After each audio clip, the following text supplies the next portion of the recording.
Host TV, myself Theo Kane. Hope everybody is cool, hope everybody's having a good day. Thank you so much for tuning into my channel. I know there's so much other stuff on YouTube that you could be watching, so it really does mean a lot that you come back here and check out these videos every Tuesday. Today's Toy Talk Tuesday, and I've got a little bit of a ranty one today, a little bit of a ranty subject. It's not very often that I try and go on a rant, and it's always light-hearted, of course, and obviously, I want to hear your opinions on today's subject because I'm not an expert at this shit. I only know what I know. I'd love to hear your opinion on it, so make sure that you stick around to the end when I've all wrapped up and let me know your thoughts on today's subject. But in today's episode, I want to talk a little bit about people hyping up, gassing up, and in turn jacking up the prices of obscure toy lines to a point that it's now getting ridiculous. So a lot of these obscure lines that I'm into and that I have been into for a long time, I got into years ago when everybody was like focusing on the more mainstream lines. Most toy collectors were not really into them yet. A lot of people that I'd mentioned these lines to had not really heard about them, or if they did hear about them, they weren't that bothered. So while everybody was off looking for like the more mainstream toy lines, I was looking for the more obscure stuff. Like back 10 years or so ago, when everybody was like really wanting to complete Mattel He-Man lines, I was off looking for more knockoff stuff. I was after stuff like Remco and other 5.5 bootleg figures that felt like He-Man but were a little bit more obscure, a little bit more weird, a bit more tacky. They still had a charm to them, but it was like a charm all of their own. And one of the things that I really liked about them was that they were cheap. They were cheap to find, they were cheap to pick up, they were cheaply made. So while everybody was like getting gassed off Mattel He-Man stuff, which I'd had years before that, I was out looking for this like really weird stuff and almost chuckled to myself about it because I knew it was weird, I knew it was crap, but that's kind of why I liked it. They were cheap and they were cheerful, and that was the whole point of why I was picking them up. I had all the Mattel He-Man figures, so I was looking for more weird, obscure stuff, and when I saw people dropping big bucks on the legit stuff, I was happy to pick up something weird and a lot more cheaper on the side. And then skip forward 10 years and that little shitty bootleg figure that I found at the car boot for 50p and laughed at is now the figure that people are hyping up on forums and throwing crazy money at. Like you'll see some little shitty weird merman figure with its head painted red and all the paint flaking off of its chest, and then you'll see someone else like, oh my god, that's the coolest figure ever, and then someone else that's like, oh my god, you're right, I've got $300 cash waiting now if you want to sell it. And I'm just thinking like, are you on crack or what? Like, I understand that art is subjective, everybody has their own different tastes and things that they're into, but like, anybody could tell you that in the right mind that this is like a shitty little repro figure that's not very good, it's not well made, it's a little shitty piece of blow molded, injection molded plastic that was made in a cheap factory. It was made cheap, it's supposed to be sold cheap, so someone gassing it up and chucking hundreds of pounds on a toy that I would find at a car boot 10 years ago for 50p that nobody cared about, and I would laugh to myself at how crap it was, is now fetching a load of money. Like, it's a madness to me. And this is not like a new subject, like I have spoke about this before on the channel on various Toy Talk episodes or when I've done podcasts with other people on their channels and things like that. It's like, something that I have covered many times, but this is definitely when I first started to see this shit become apparent. This is when I saw this whole kind of culture, if you want to call it that, this whole movement become something that's now at like almost at the forefront of the hobby. And it's the first time that I started seeing people paying stupid money for something that just didn't warrant it. And I definitely think it's kind of like a reaction to people seeing all these mainstream toy lines and then like kind of getting bored with them and wanting to see what else there is that they can delve into. Once you've collected all the He-Man, you've collected all the Turtles and the Thundercats and the Transformers, and you've seen all them 100 times, and then you see something that's a little bit different, a bit more obscure, a bit weird, it definitely draws you in.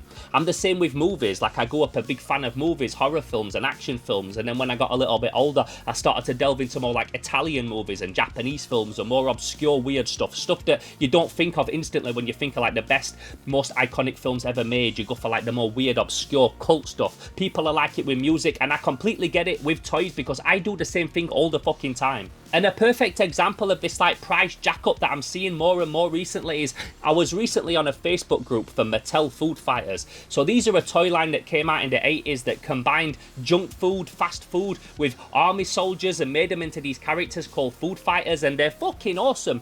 A few years ago, like 10-15 years ago, I started picking them up, and they were just a nice, fun, cheap line to pick up. You could get them generally at a nice price. Not many people were into them, not many people had heard of them. They was very much a cult thing. They were cheap cheap to buy, they were cheaply made, they had a weird little quirky vibe of their own, and I really liked picking them up. They were again one of those lines that you'd mention them to people that were toy collectors that collected the more mainstream stuff, and they didn't really know about and they'd not heard about, and they weren't really released over here in England, so most of the UK collectors and stuff like that didn't really pay any mind to them, so it was nice to be able to pick them up relatively cheap and build a cool little collection. Skip to a few days ago, I was then on this Facebook Food Fighters page and I saw somebody trying to sell 2 Food Fighters incomplete for $200 fucking. And I wrote a comment below like, wow, that's crazy. Is that how much these go for now? Is this the price that Food Fighters are selling for now?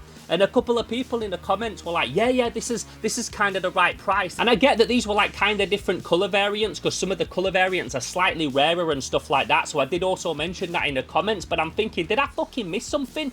Like, I don't know about America, but over here in England at the minute, we're going through a recession. People's energy bills have tripled to what they was in January. Like, I don't know anybody that's about to be dropping $200 on a couple of loose, incomplete Food Fighters. And I'll say it with my chest, like, Food Fighters are cool. I fucking love Food Fighters, but they're not $100 each cool. They're not $100 each loose with no weapons cool. I don't care. There's nobody that's going to convince me any fucking different. Like, look at this. Are you trying to tell me that these are worth $100 each? This little weird food man that almost feels like some kind of squishy rubber dog toy is worth $100 fucking. And it just makes me like happy that I picked up so much of this stuff years ago before everybody else started hyping it up and jacking the prices up. I just feel sorry for anybody that's getting into this shit now. And there's still a couple that I need. I still don't have proper legs on my major munch. I need a sergeant scope and I barely have any weapons for any of them, but I'll just never get drawn into that dumbness. There'll never be a point where I spend $100 on one. No matter how much money I've got spare or how much I want one, I'm never going to be spending $100 on a fucking little rubbery Food Fighter, man. And then it gets me thinking, like, why are these prices even going up? At what point do you look at something and think, do you know what, I want it, but I'm just not going to spend that much money on it because it's not worth it? Like, at what point do you have that much sense where you think, nah, I'm not doing it? Because obviously you realize that the more people do that and more people step back and don't pay these prices,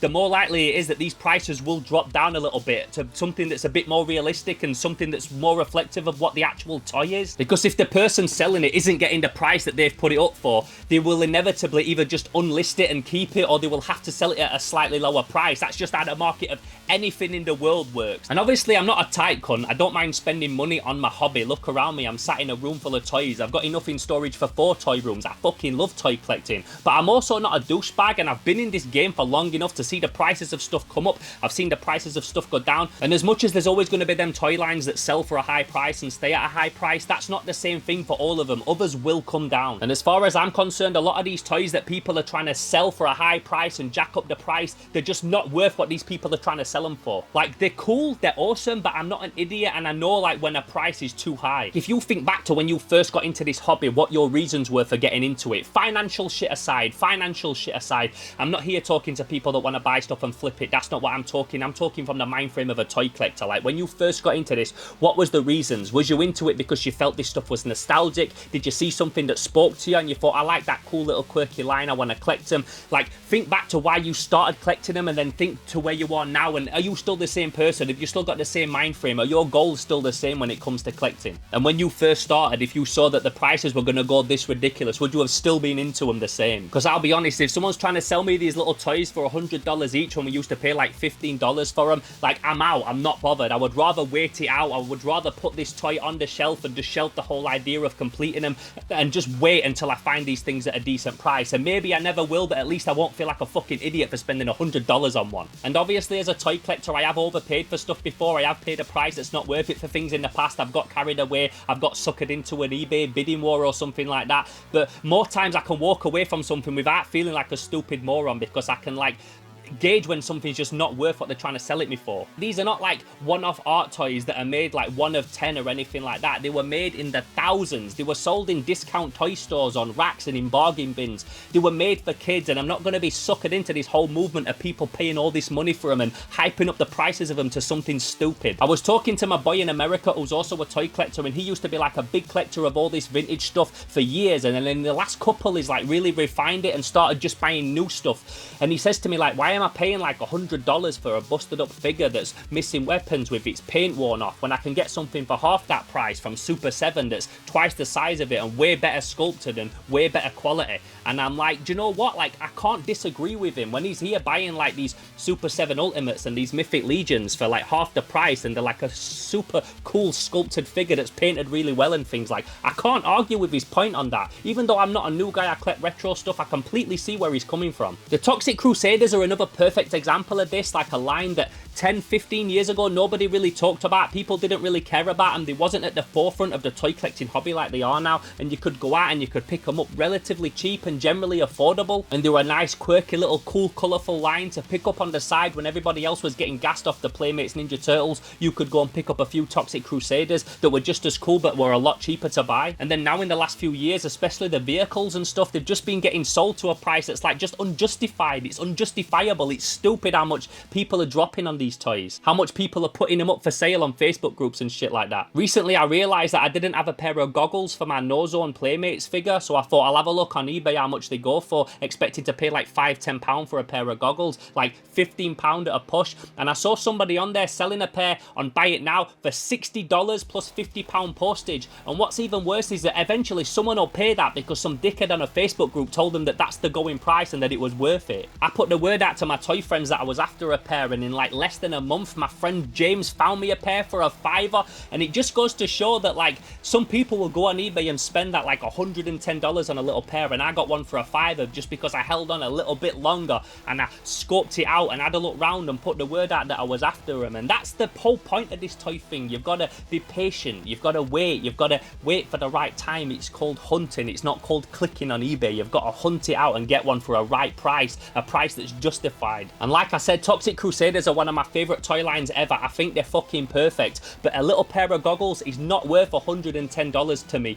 especially if I can wait it out and eventually get a pair anyway. So people just need to be patient. I don't like telling people like how to go about the business or anything like that, but as somebody that's been in this game for such a long time, I'm telling you, you have to be patient, because all this like getting hyped up and jumping on this hype train is just jacking up the prices for everybody else, and it's just not healthy for the hobby. And obviously I'm not saying don't spend money on the hobby. I spend money on the hobby. Like, that wouldn't be healthy for the hobby either if we all stopped putting money into it. But just don't put a ridiculous amount of money into something that's not worth it. It only takes 2 or 3 people to spend money on a certain thing, and then that sets the precedent for what it's worth. And there's stuff that I've wanted for fucking years, and I've just waited it out, and eventually I've always got that part that I've wanted. There's other stuff that I've not got yet, but I know that eventually, if I just have patience, it will more than likely 9 times out of 10 come round to me at a price that I'm happy to pay for it. And you know, when it comes to this stuff, investments aside, like I said, I'm not talking from the point of view of people that are buying this stuff to eventually sell it, but I suppose it's still kind of relevant. Are you spending $100 on a food fighter because you're worried that in the next few years it's going to go up to $300? Is that what the fear is? Like, when does it get to a point where it's like, do you know what, that's all it's ever going to be worth? It's never going to be worth more than that in our lifetimes. I'm interested to know what people think on that subject, because it is a real hard one. There's been things that I've paid a little bit more money for before because I'm worried that, do you know what, I might not see another one, or it's going to keep going up more and more to a point that I'll never be able to afford it, so I'll pay for it now. But like, when is the cut-off point? When is the point that this stuff's just like never going to be worth any more than that in this lifetime? So let me know in the comments below your opinions on this subject and everything else I've talked about in today's video. I'm not an expert on this stuff. I can only talk from my own experience, so I like to hear different people's opinions on this stuff. Do you think I'm talking shit? Have you got a completely different opposing opinion to me? Let me know. Like, there's so many different factors of why we come to this toy collecting thing. What one person thinks is expensive, another person can think is cheap. So let me know, like, why do you disagree with me on this? Let me know. I want to hear. Or if you agree with me, then let me know why you agree with me, and if there's anything that you think I've missed or any other points that you can relate to an experience that you had recently with something very similar. I also want to know that as well. And also, if you've ever got any other ideas for Toy Talk subjects that you want to hear me discuss on this channel, and we can chop it up together, and if it's something that I've not spoke about before, or if I feel like I've not covered it before and it's a great subject for a Toy Talk Tuesday, then let me know. We'll get into it. I want to hear other people's ideas for these kind of videos. Like I said, this isn't just a channel for me to give my opinion and floss my my collection and talk about the toys that I like. It's very much a community, and I like to hear your opinions on these subjects as well. If this is your first time here on the channel, my name's Theo Kane. This is Toy Talk Tuesday, and we talk about toys every single Tuesday here on this channel. We also do other weekly drops and stuff like that, but Tuesday's always specifically reserved for toys. If you want to hit me up about anything but you don't want to comment publicly, you can also get at me on Instagram. That's the social media that I'm most active on, so you can get at me on an inbox over at Theo_Kane_Slimehouse on my Instagram. And I also have a Patreon where I drop these videos 2 weeks in advance, as well as some other exclusive stuff on there as well. So if that sounds like a bit of you, you can head over to patreon.com/SlimehouseTV. In the meantime, I'm Theo Kane. Thanks so much for checking out this video today, and like I said, let me know your opinions on today's subject in the comments below. In the meantime, I'll catch you in the next video. I'm gone. Pow!